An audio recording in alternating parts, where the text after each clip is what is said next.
देखने पे मिलेगा आपको राज, और फिर हदीसों से फिर आपको पता चलेगा कि कुरान में मेहदी रसूल हैं और मोहम्मद मुस्तफ़ा सल्लल्लाहु अलैहि वसल्लम रसूल ख़ातमुन नबीन हैं।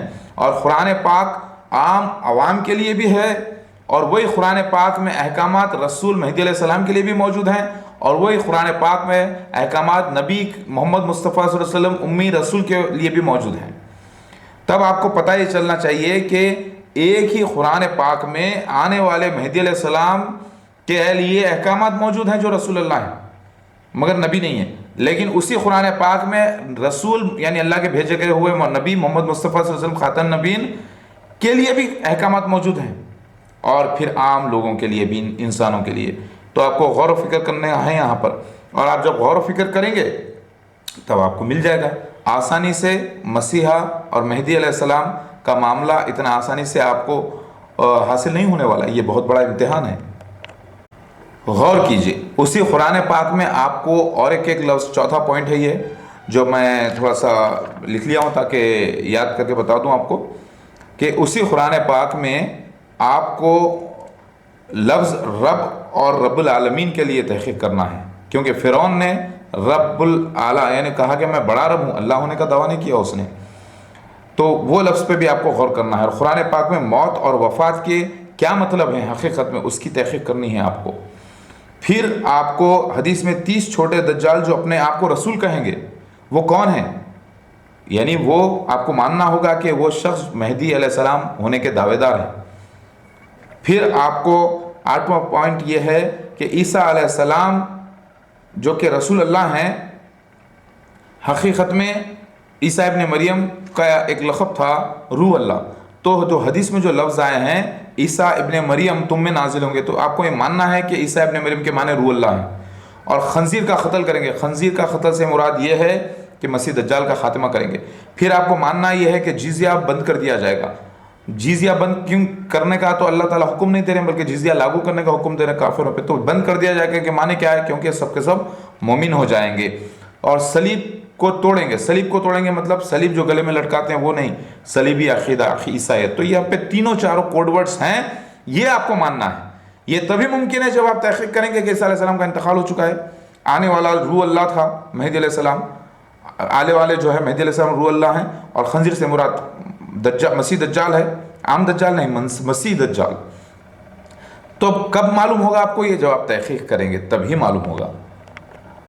देखिए मेरे भाई और बहनों, कुरान पाक में अल्लाह ताला खुले खुले अल्फाज में बयान कर दिए हैं, लेकिन हदीस में जो पेशगोइयाँ हैं, यानी होने वाली जो बातें हैं, होने वाली जो बातें हैं उसको, बाज़ बातों को सिंबॉलिक बयान किया गया है, यानी निशानों में बयान किया गया है, इशारों में बताया गया है। जैसे मसीह दज्जाल को सूअर की शक्ल में बताया गया है, और मसीहा को यानी अल्लाह के रसूल जो आने वाले अहमद को मेहदी और मसीहा की शक्ल में बताया गया है। और ईसा इब्न मरियम यानी रूह अल्लाह को कोड वर्ड में ईसा इब्न मरियम कहा गया है। ईसाई अकीदे को सलीब कहा गया है, और जिजिया का ख़त्म कर देने के माने पूरे लोग मोमिन हो जाना कहा गया है। तो ये कोड वर्ड में क्यों, डायरेक्ट क्यों बयान नहीं किया गया हदीस में, कोड वर्ड में क्यों? क्योंकि ये इम्तिहान है भाई। आप आज देखिए फिल्मों के भी जो है ना कुछ क्विज होते हैं, लोग इशारे करके, गाने करके, ऐसे लिप मूवमेंट करके बताते हैं, तो सामने वालों को जो गानों का इल्म रखते हैं वो लोग वो गाना गाकर बताते हैं। उसी तरीके से जिसको इस्लाम का इल्म होगा, जिसको हदीसों का इल्म होगा, जिसको कुरान पाक का इल्म होगा, जिसको ये इल्म आता है, वही हकीकत को पहचान पाएगा कि मसीह दज्जाल क्या है, मसीहा क्या है।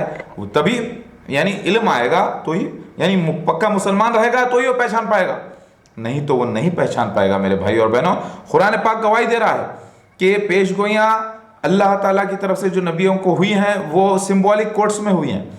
जैसे 7 दुबली गायें 7 मोटी गायों को खा रही है, सूरह यूसुफ में ले लें आप, 11 सितारे, चांद और सूरज सजदा किए यूसुफ अलैहिस्सलाम को। तो इसके माने कुछ और हैं, लेकिन निशान जो हो रहा है सिंबॉलिक दिया जा रहा है। तो कुरान इसकी गवाही दे रहा है कि अल्लाह की पेशगोइयाँ जो होती है अल्लाह की तरफ से वो सिंबॉलिक होती है, पिक्चोरियल लैंग्वेज यानी तस्वीरी ज़बान में होती हैं। क्योंकि अंबिया अलैहिस्सलाम से जो कम्युनिकेशन किया गया वो पहले पिक्टोरियल लैंग्वेज में ही किया गया, जिसका सबूत आपको मिस्र में मिलता है, जिसकी वजह से आज हिंदू लोग कई 33 करोड़ देवी देवताओं की पूजा करते हैं। हकीकत में हर एक फोटो का एक निशान है, हर एक फोटो की एक मीनिंग है। समझ रहे हैं आप बात मेरी? तो यहाँ पर आपको तहकीक करनी है कि आने वाले मसीहा को सिंबॉलिक कोर्स में बयान किया गया है और आने वाले मसीह दज्जाल को भी सिंबॉलिक कोर्स में बयान किया गया है, जिसकी गवाही कुरान और हदीस देती है माशाल्लाह से। तो ये बात बहुत अहम है, गौर करें, आपकी अक्ल से ताल्लुक़ रखता है। और अगर कोई मुसलमान इस बात की तहक़ीक़ नहीं करना चाहता तो वो नाम का मुसलमान है, काम का नहीं है। वो ऐसा मुसलमान है, भाई हमने तो सुना है कि अल्लाह है इसीलिए हमने पढ़ लिया ला इलाहा इल्लल्लाह मोहम्मद रसूलुल्लाह और नमाज़ें पढ़ ले, रोज़ा रख ले, तो आम मुसलमान है वो अक्लमंद मुसलमान, पक्का मोमिन नहीं है। और इस मसीह दज्जाल के फितने में और भी ये मसला शामिल है कि मसीह दज्जाल को और असली मसीहा को कुरान में तलाश करना, क्योंकि हदीस में जिक्र मौजूद है। वो चीज़ जो कुरान में नहीं आई वो हदीस में नहीं आ सकती। कुरान में बंद बातों में हिकमतन मुताशाबिहात आयतों में आई है बात, और हदीस में खुला खुला बयान किया गया है। तो हदीस जो है खुल खुल के कई हदीसें बयान करती है मसीह दज्जाल के बारे में और मसीहा के बारे में, तो इसका मतलब ये मामला सच्चा है।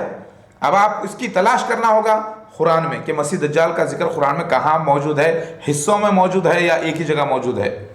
फिर मसीहा का जिक्र कहाँ मौजूद है और कैसे मौजूद है, इसकी आपको तलाश करनी है कहाँ पर, कुरान में। और दोनों को फिर मैच करना है, और फिर वो जो ज़हूर हो रहा है मसीह दज्जाल का और असली मसीहा का, उसको लेकर ये दोनों कुरान और हदीस से मैच करके देखना है कि सच है कि नहीं। अल्हम्दुलिल्लाह, ये बात गौर करें ज़रा। अय मोमिन भाइयों, ये फितना अजीम है, यहाँ पर आप पक्के मुसलमान हो जाते हैं। क्यों? क्योंकि आपके ऊपर एक इनकलाब बर्पा होता है आपके ईमान पर। कोई शख्स आगे कहता है कि मैं मसीहा भी हूँ, महदी भी हूँ, तब एकदम आप जो है ना शौक में आ जाते हैं, बोलते हैं कि ये कैसे हो सकता है। फिर उसके बाद एक शख्स आगे कहता है कि मैं सिर्फ मसीहा हूँ, रसूल हूँ अल्लाह का, मगर नबी नहीं हूँ, क्योंकि आपका अकीदा है कि कोई भी रसूल आने वाले नहीं है, सिर्फ इमाम आने वाले मेहदी अलैहिस्सलाम। फिर ये क्या मामला है? फिर किताबें खुलती है, फिर हदीसें खुलती है, फिर हदीसों की तहक़ीक़ होती है, फिर कुरान पाक की तहक़ीक़ होती है, और जो लोग सच्चा इल्म पा लेते हैं कुरान और हदीसों का, वो पक्के मुसलमान हो जाते हैं और वो मोमिन हो जाते हैं, और वहाँ पर ख़ुद वो अल्लाह अल्लाह करने लगते हैं, क्योंकि देखते ही कहते हैं अल्लाह अल्लाह अल्लाह है, अल्लाह है, अल्लाह की एक एक बात सच्ची है, सच्ची हो रही है, लिहाजा हम पक्के मुसलमान हो जाएंगे, हम मेहदी अलैहिस्सलाम के साथ होकर दुनिया पर ग़ल्बे इस्लाम करेंगे। अल्हम्दुलिल्लाह, यहीं पर दुनिया का ग़ल्बा होता है, दुनिया पर मेहदी अलैहिस्सलाम और इस्लाम का ग़ल्बा होता है। सॉरी, अल्लाहु अकबर।